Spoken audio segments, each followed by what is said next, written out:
ये कहानी है एक सास बहू की जो एक सुखी और समृद्धि परिवार में रहती थी। सास का नाम अंजू था और बहू का नाम प्रेमा था। दोनों महिलाएं अपने आप में बहुत सुंदर, समझदार और समृद्ध थी। अंजू एक बहुत ही सज्जन स्वभाव की महिला थी और वह सभी के दिलों को जीत चुकी थी। प्रेमा भी अपने पति और परिवार की सुख शांति के लिए बहुत कुछ करती थी। दोनों ने मिलकर अपने परिवार की खुशियाँ और समृद्धि को बढ़ाने के लिए एक साथ काम किया। वह दोनों एक दूसरे के साथ संगत करने, समझने और समर्थन करने में कभी पीछे नहीं हटती थी। वे एक दूसरे के विचारों का सम्मान करती और एक साथ मिलकर अपने घर की समस्याओं का समाधान करती। दोनों ने बातचीत, समझौता और सम्मेलन को हमेशा महत्व दिया। वक्त के साथ अंजू और प्रेमा के संबंधों में एक मजबूती बढ़ी। वे अपने संगठनशीलता, जिम्मेदारी और प्रेम के आदर्शों के साथ अपने परिवार को प्रभावित करने लगी। साथ ही वे अपने दोनों बच्चों को नेतृत्व, समय प्रबंधन और नैतिक मूल्यों का महत्व सिखाने का समर्पण करती। प्रेमा अपनी सास की देखभाल करने के लिए हमेशा तत्पर रहती थी।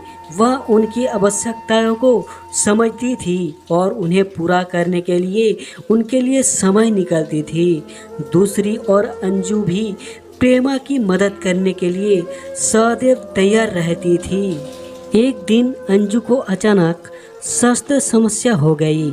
उसकी सेहत धीरे धीरे खराब हो रही थी।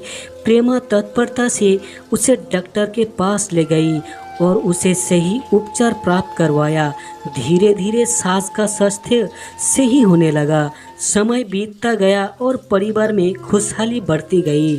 अंजू और प्रेमा दोनों ने एक दूसरे के साथ आपसी विश्वास और समर्थन का आदान प्रदान किया।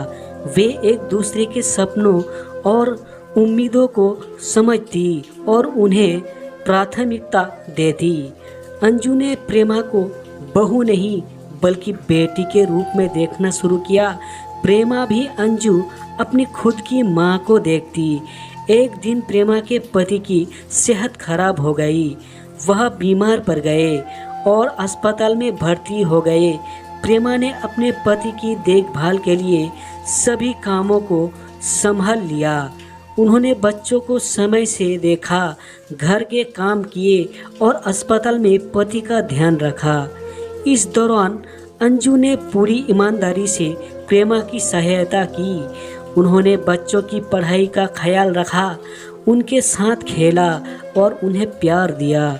उन्होंने बेटे के इलाज में भी मदद की और उन्हें संघर्ष के समय प्रेरित किया। धीरे धीरे प्रेमा के पति की स्थिति में सुधार हुआ और उन्होंने अस्पताल से वापस आने का निर्णय लिया। अंजू और प्रेमा दोनों ने उनका स्वागत किया और उन्हें अपने घर में आस्वादित किया। वे सभी खुश थे कि परिवार का सदस्य ठीक हो गया था और अब सब फिर से खुशहाली की ओर बढ़ रहे थे।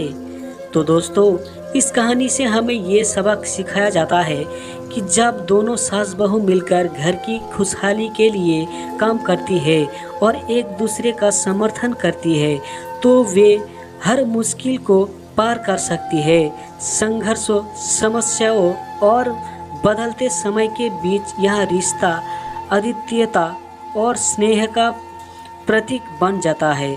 सास बहू के रिश्ते में समझौता और सहयोग की भावना होना अत्यंत महत्वपूर्ण होता है।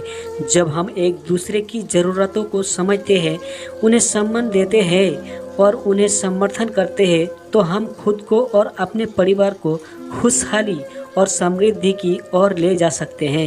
यह रिश्ता सिर्फ नाम मात्र नहीं बल्कि विश्वास, प्यार और सहयोग की नींव पर आधारित होना चाहिए। इस कहानी में दिखाए गए सास बहू के बीच के प्रेम, समझदारी और सहयोग के उदाहरण से हमें ये श्रद्धापूर्ण परिवार का महत्व और शांति का अनुभव होता है। जब एक साथी के रूप में काम करते हैं और एक दूसरे की मदद करते हैं तो हम सभी को एक बेहतर और समृद्धि भविष्य का संचार करने का अवसर मिलता है। इसीलिए हमें साथ मिलकर सास बहू के रिश्ते को मजबूत बनाने का प्रयास करना चाहिए। हमें एक दूसरे की समस्याओं का सम्मान करना चाहिए और संघर्षों को एक दूसरे के साथ हल करने के लिए सहयोग करना चाहिए। यही हमारे परिवार की खुशहाली का रहस्य है और हमें इसे समझना चाहिए। अगर कहानी आपको अच्छी लगी हो तो एक प्यारा सा कमेंट ज़रूर कर देना और इसी तरह की कहानी की वीडियो और पाने के लिए, सुनने के लिए चैनल को भी ज़रूर सब्सक्राइब कीजिए। धन्यवाद।